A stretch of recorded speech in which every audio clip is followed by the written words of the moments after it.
Welcome to the Scran Line. Guys, today we are going to be making salted caramel sauce. This sauce is so delicious, and if you've never tried salted caramel sauce, you're really missing out. It only takes a few ingredients you probably already have, so let's get started. To a large saucepan, you're going to add some water, some glucose syrup, which is going to help stop our sugar from crystallizing, some sugar. And guys, this is the only time in the recipe right up until the end when we add some butter and cream that we're actually going to be mixing this. So mix it slowly to begin with.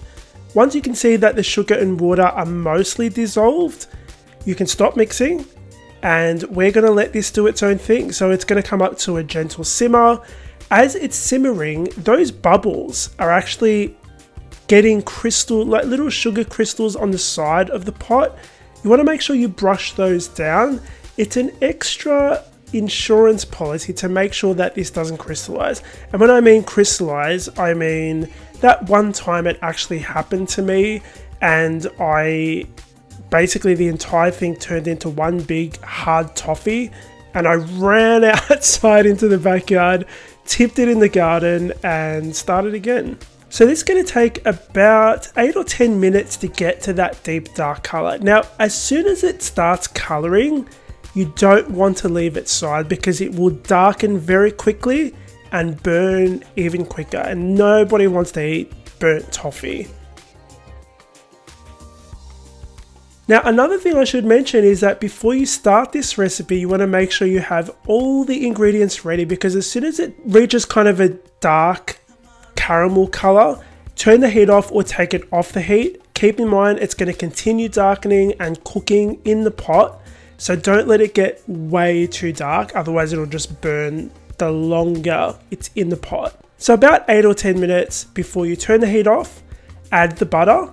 Now this is going to want to bubble and steam everywhere, so make sure you don't burn yourself, and just mix it in there slowly to begin with. Once the butter is melted and this is well combined, the next thing we're going to do is add some warm cream. You don't want to add cream straight out of the fridge, otherwise this is going to bubble over your pot and create a huge mess. Again, I'm talking from experience. So stirring very, very slowly, and you can see all that steam coming out. Once you can see it's safe to keep mixing, you can mix that cream in, and when it's well combined, the last ingredient, and I'd say one of the most important, is the salt flakes. Today I'm just using pink sea salt. Salt flakes are preferable. Now the salt actually makes this sauce even tastier, and I remember the first time I tried this recipe, I was like, there is no way salt belongs in caramel, but it just cuts through the sweetness, but it just also elevates that caramel flavor. So trust me guys, if you've never had this before, it is worth giving a go. You can pour this on ice creams, put it in the center of cupcakes, drizzle it on cupcakes. In fact, I've got some really great recipes coming up where I'm going to be using this sauce. So if you want to print the recipe and make a batch for yourself, the recipe link is in the description box below. The recipe is on my website, thescranline.com.